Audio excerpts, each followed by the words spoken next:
Page 189 से हम continue करेंगे। बात चल रही थी कि प्रभुपाद जी बता रहे थे कि वो चाहते थे कि उनकी वाइफ भी इस तरह से कृष्ण भावनामृत का प्रचार करने में उनकी सहायता करे, लेकिन उनका कोई इंटरेस्ट नहीं था। वो बस हमेशा उनकी मति चाय में ही रहती थी, चाय चाय पीना है, चाय पीना है। तो एक बार प्रभुपाद जी ने उनको कहा, like he was frustrated, तो उन्होंने कहा कि आज तुम्हें एक चीज चुननी होगी, ईदर टी और मी। तो उनके घर वाले समझ रहे थे कि ये तो ऐसे ही मजाक कर रहे हैं, क्या चाय के लिए थोड़ी ना घर छोड़ जाएंगे। लेकिन उनकी वाइफ ने इस तरह से कहा कि ठीक है, मैं I will give up my husband then instead of tea. तो वो समझ रही थी कि वो मजाक कर रहे हैं, but it was not a joke. तो ठीक है, आगे देखते हैं अब हम। One day, Radha Rani made a great mistake. क्या आप समझ रहे हैं क्या मिस्टेक थी वो? देखिए, there was a system of barter in which a customer would place on a scale an object of shopkeeper considered valuable, and the shopkeeper would then balance it with an equal weight of merchandise. Barter system आप जानते हैं, अभी भी होता है ये। बर्तन वाले जो होते हैं वो कुछ कपड़े वगैरह लेते हैं और कपड़े के बदले में वो आपको बर्तन देते हैं। इनकेस आपने कभी लिए हो, अभी भी चलता है ये सब। तो इसको बार्टर सिस्टम कहते हैं कि किसी वस्तु के बदले में आप कोई वस्तु ले रहे हैं या दे रहे हैं। This is called barter system. तो इस समय भी इस तरह से बार्टर सिस्टम था कि जो भी चीज है उसका वेट किया जाता था, वेट इक्वल होता था, तो बस वो एक्सचेंज कर लेते थे इस तरह से। So while Abhay was out, his wife took his worshipable Bhagavatam to the market and traded it for tea biscuits. When Abhay came home and looked for the book, she told him what had happened. She had not taken the matter as a very serious thing. She was out of tea biscuits, but Abhay was shocked. At first he felt depressed, but then a wave of absolute resolution passed over him. His family life was finished. क्या हुआ था? जब अभय बाहर थे, he was not at home, तो उनकी wife, उनकी जो भागवतम थी, उसको जाकर वो चली गई चाय के बिस्किट लेने के लिए। She traded Bhagavatam for tea biscuits. तो जब घर पर आए अभय वापस, वो देखने लगे उनकी भागवतम कहाँ है, तो उनको मिली नहीं। बाद में उनकी वाइफ ने बताया कि वो तो भाई चाय के बिस्किट के लिए दी आई उनकी भागवतम को। तो उनके लिए वो कोई गंभीर चीज नहीं थी, उनकी वाइफ के लिए, क्योंकि उनके चाय के बिस्किट खत्म हो गए थे, तो इस वजह से वो ऐसा कर दी। But Abhay was shocked. पहले वो थोड़े डिप्रेशन में आ गए। देखिए, बिल्कुल ये नेचुरल सी बात है। अभी आप सोचिए, कुछ भी आपके पास में, जैसे आप सोचिए, आप दीक्षा जैसे ले लिए हैं, प्रभु जी कहाँ गए, आप जैसे दीक्षा ले लिए, तो आप सोचिए आपकी जो गुरु महाराज के द्वारा, एक एग्जाम्पल के लिए हम इसको समझ रहे हैं, गुरु महाराज के द्वारा आपको जो आपकी जप माला दी गई है, वो कोई व्यक्ति बाहर जाकर उसको बेच आए, कुछ भी रद्दी वगैरह या कुछ भी चाय के बिस्किट लेने के लिए, आपको कितना ज्यादा खराब लगेगा। Is it not? कि इतनी प्रीशियस गुरु महाराज के द्वारा मुझे मेरा जो माला है, जप माला, वो ऐसे कैसे? तो इसी तरह से बहुत खराब लगेगा।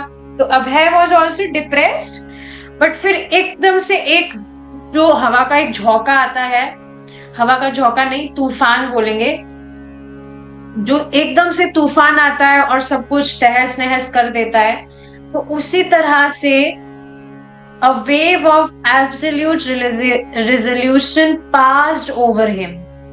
उनका जो पूरा उस इंसिडेंट के कारण his family life was finished. Finish मतलब उन्होंने तुरंत सोच लिया था that I will not live with these people. Bhagwat में उन्होंने चाय के बिस्किट के लिए बेच दिया, ये कैसे लोग हैं?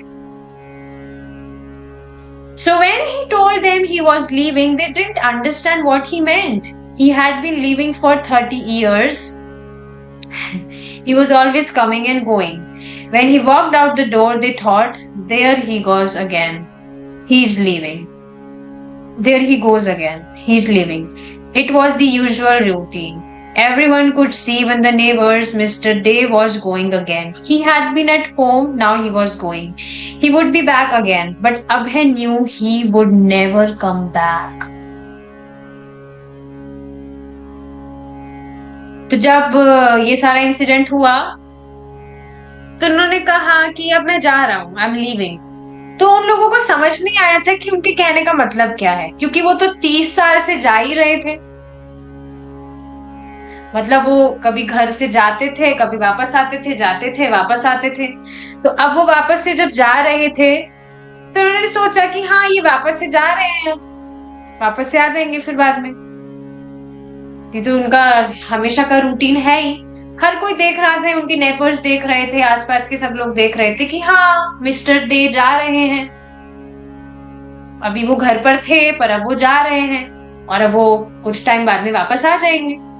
पर अभय जानते थे कि अब वो दोबारा कभी नहीं आने वाले हैं,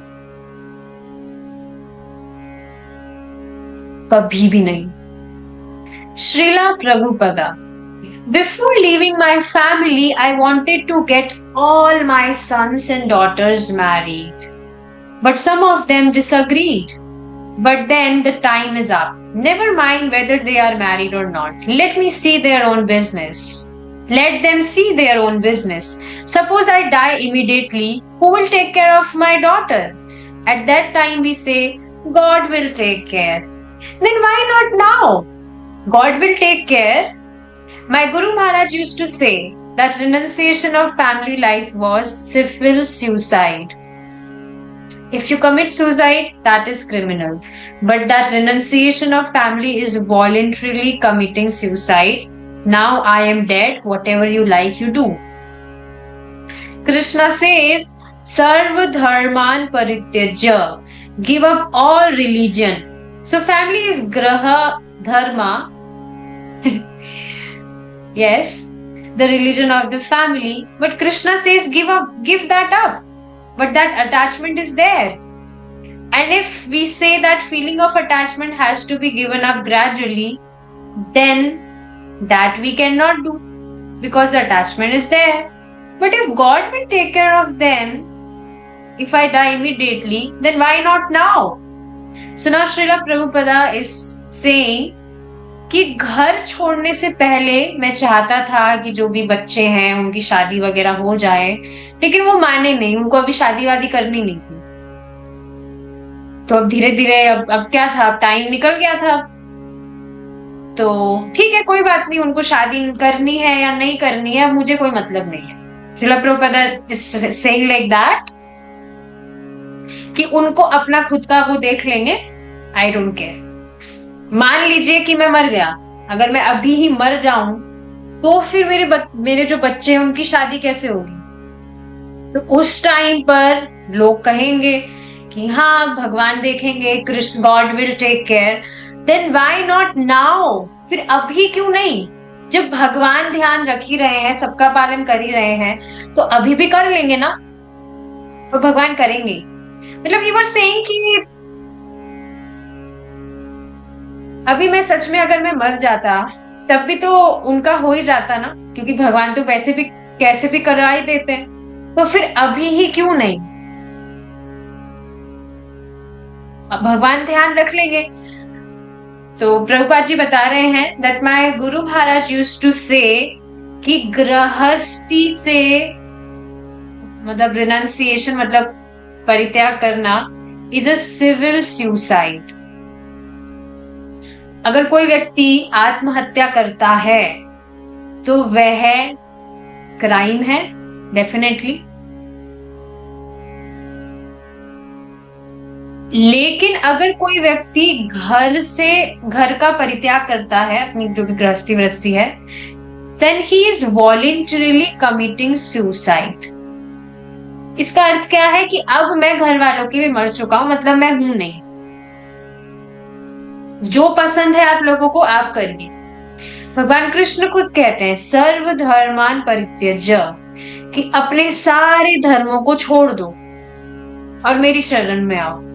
तो जो फैमिली है वह भी तो गृह धर्म है, रिलीजन ऑफ द फैमिली। लेकिन भगवान तो कह रहे हैं कि उसको छोड़ दो। Yes, Krishna says that you give up all your Dharma.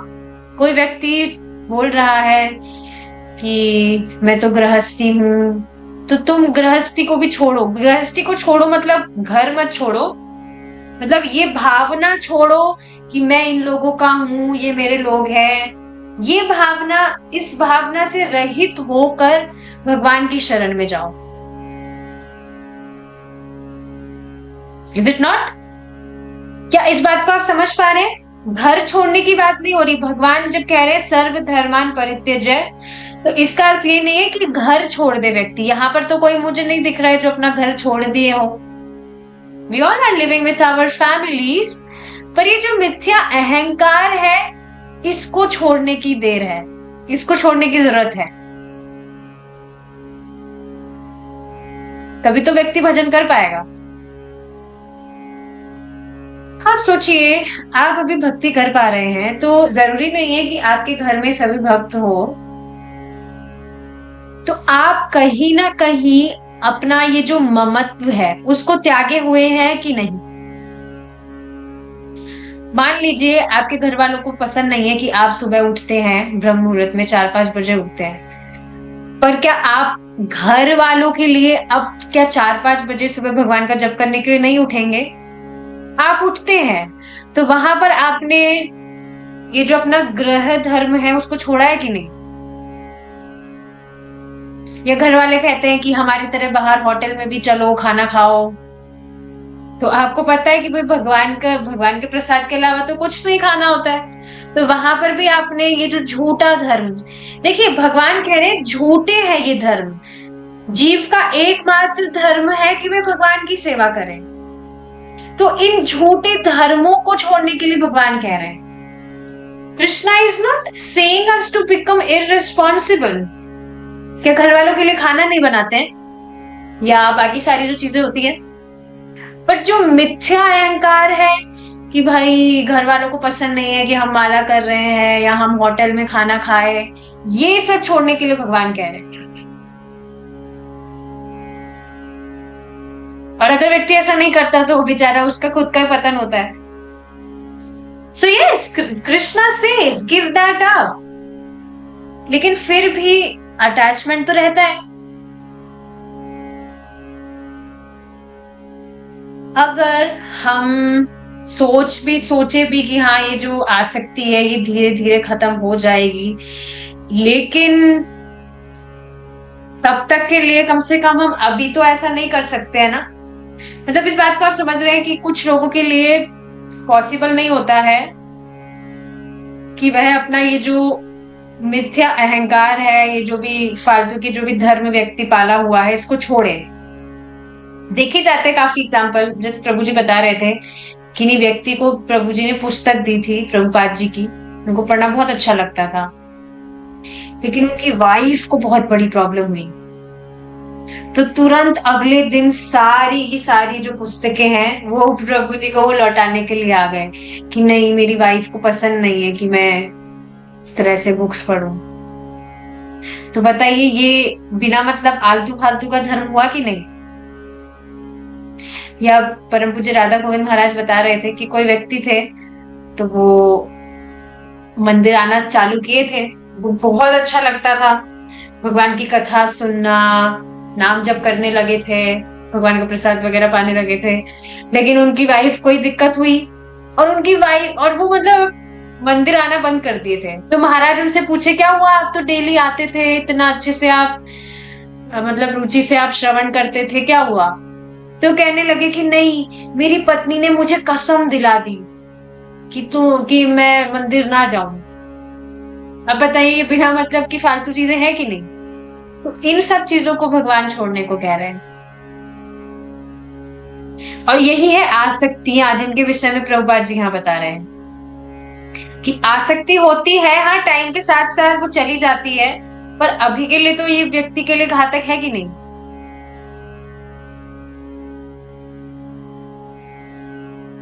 So yes, ये बात ही यहाँ पर बताई जा रही है कि अगर भगवान सबका ध्यान रखते ही है, तो फिर अभी मैं मर जाता हूँ, अगर मैं मर जाऊंगा तो भगवान ध्यान रखेंगे ही, तो फिर अभी भी रख लेंगे ना, अगर मैं गृहस्थी त्याग देता हूँ तो।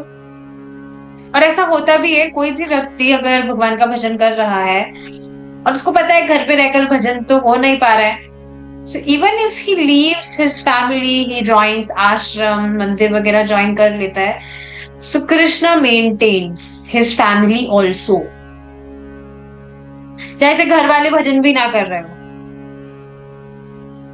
पर फिर भी भगवान मेंटेन करते हैं।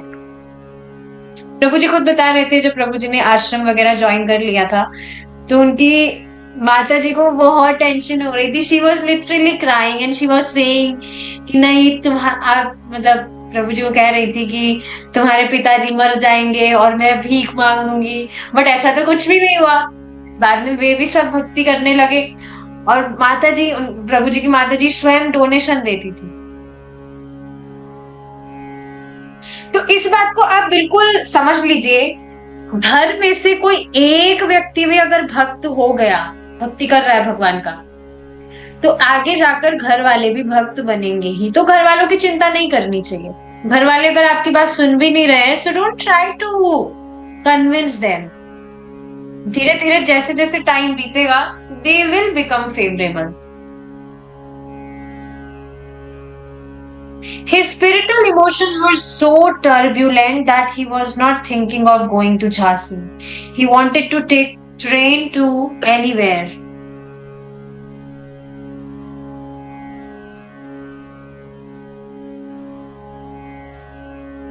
Then he remembered some old god brothers. He remembered some old god brothers, friends, who were living in an ashrama in Jhargram.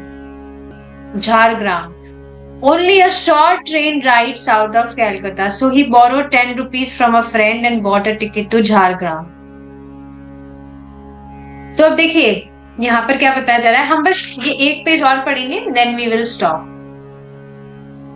क्या बताया जा रहा है कि उनके जो स्पिरिचुअल इमोशंस थे वो बहुत ज्यादा उन पर हावी हो रहे थे, और उनको ये भी मतलब विचार नहीं आया कि उनको झांसी जाना है। बस उनका दिमाग इस तरह से was kind of हिल गया था, जो भी इंसिडेंट अभी हुआ कि उन्होंने भागवतमी चाय के बिस्किट के लिए उन्होंने दे दी, तो वो बस ट्रेन लेना चाहते थे, और वो बस कहीं की भी ट्रेन लेना चाह रहे थे।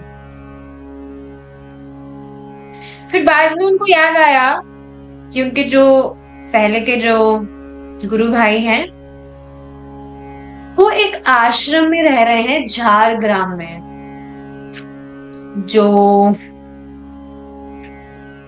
मतलब वहां पर, और एक छोटी सी ही ट्रेन जाती है कैलकाटा में, कैलकाटा के साउथ में।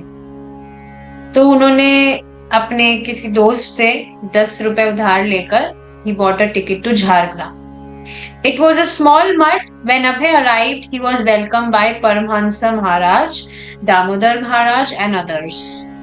Paramhansa Maharaj had been present when Abhay had first met Bhakti Siddhanta Saraswati, and he remembered Abhay as he had looked then, dressed in white khadi, looking like a Gandhian anarchist. Abhay explained to him, I could not fulfill my family's needs, so now let me preach the message of Lord Chaitanya. Abhay told him how his business has failed and how he had willingly left his family and was now destitute. तो अब आगे बताया जा रहा है कि जिस आश्रम में अभय गए, इट वॉज अ स्मॉल मठ,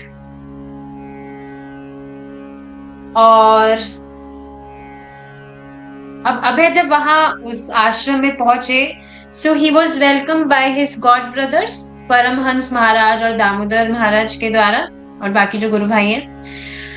परमहंस महाराज वहां पर थे जब अभय, कब थे? परमहंस कौन थे? परमहंस महाराज पहली बार जब अभय श्रील भक्तिसिद्धांत सरस्वती ठाकुर जी से मिले थे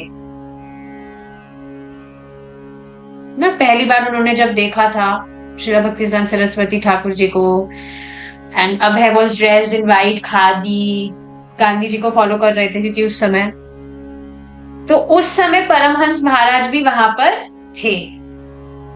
उनकी जब पहली मीटिंग, अभय की जब पहली मीटिंग श्रील भक्तिसिद्धांत सरस्वती ठाकुर जी से हुई थी, तो अभय ने उनको सब कुछ एक्सप्लेन किया कि मैं अपनी फैमिली की नीड्स को फुलफिल नहीं कर पा रहा हूँ, अब मैं बस भगवान का प्रचार करना चाहता हूँ, चैतन्य महाप्रभु का प्रचार करना चाहता हूँ मैं, उनके मैसेज का। अभय ने बताया कि कैसे उनका जो पूरा बिजनेस है वो अब पूरा खत्म हो गया है और अब बस वो अपनी फैमिली को छोड़ना चाह रहे थे, and was now destitute. Destitute means now निराश्रित हो गए थे, कोई उनका अब आश्रय नहीं था। परमहंस महाराज, when Abhay arrived, he appeared very poor, starving. He had no means. He came alone to the mutt, and when he arrived, he only chanted Hare Krishna, nothing else. तो जब परमहंस महाराज बता रहे हैं कि जब अभय आए तो he appeared very poor, मतलब जिस तरह से एक व्यक्ति की हालत हो जाती है उस तरह से थी। वो स्टार्विंग, भूख प्यास से एकदम जिस तरह से हालत, यू कैन इमेजिन इट। कुछ भी उनको पता नहीं था कि क्या करना है क्या नहीं, पर अब बस वो अकेले वहां पर आए थे, और जब से वो आए थे ही वॉज ओनली चांटिंग हरे कृष्णा, और वो कुछ भी नहीं कर रहे थे, सिर्फ वो जप कर रहे थे। अब spend his time in Jhargram chanting the holy name and becoming settled in detachment from his family. For several days he chanted japa almost continuously. Paramhans Maharaj would lecture in the evenings, and then Abhay would also speak on Bhagavad Gita. But as time passed, his thoughts turned again to Jhansi, and he soon felt ready to go back to the Lake of Devotees. He had to secure the buildings and go with the preaching. तो अभय जब झारग्राम में समय बिता रहे थे, वहां पर रह रहे थे, सो बस भगवान का नाम जप कर रहे थे और अपने परिवार से अनासक्त हो रहे थे, बस होने का प्रयास कर रहे थे। कुछ दिन तक बस वो लगातार जप करते रहे और कुछ नहीं, बस चांटिंग चांटिंग चांटिंग। और परमहंस महाराज शाम के समय कथा करते, फिर अभय भी भगवत गीता पर कुछ बोलते, कथा करते। तो इस तरह से जब धीरे धीरे समय बीता तो उनके जो थॉट्स थे वो वापस से अब झांसी की तरफ आए थे। नाउ ही वॉज रेडी कि वो वापस से झांसी लौटे, वहां पर उनका जो बिल्डिंग वगैरह था उनको उसको सिक्योर करना था और प्रचार उनको अपना कंटिन्यू करना था। But before returning, he obtained a large deity of Lord Chaitanya that he planned to install at the Bharati Bhavan. Ironically, he had gone to Calcutta to do business and raise money, but now he had no money, no business, and no family responsibilities. He had been married 36 years.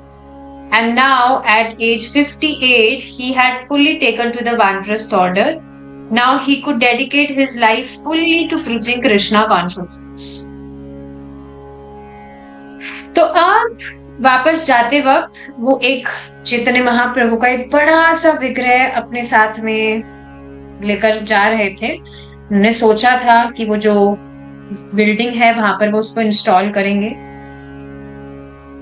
अब देखिए, अगर आपको याद हो कि कैलकाता अभय गए काय के लिए थे, कुछ वहां पर बिजनेस करके कुछ मनी रेस करने के लिए, ताकि बिल्डिंग्स का कुछ 5,000 रुपीज कुछ था उसका अमाउंट, उसको पे करके ही में ओन द बिल्डिंग। पर अब ना उनके पास में लक्ष्मी थी, ना बिजनेस था, ना फैमिली की कुछ रेस्पॉन्सिबिलिटी थी। वो ऑलरेडी ही 36 वर्ष तक गृहस्थी में रहे, और अब 58 की एज में वो पूरा वानप्रस्थ हो गए, पूरा घर वगैरह सारी सब कुछ उन्होंने त्याग कर पूरी तरह से वो भगवान के प्रचार में लग सकते थे, बिकॉज अब कुछ भी रिस्पॉन्सिबिलिटी, कुछ हेडेक नहीं था। So it was a big relief. तो ठीक है, इसी से अब हमारा जो आगे का डिस्कशन है वो हम कल कंटिन्यू करेंगे, अगर भगवान ने चाहा तो। We will stop here now. Thank you so much for joining. Hare Krishna, जय श्री प्रभु।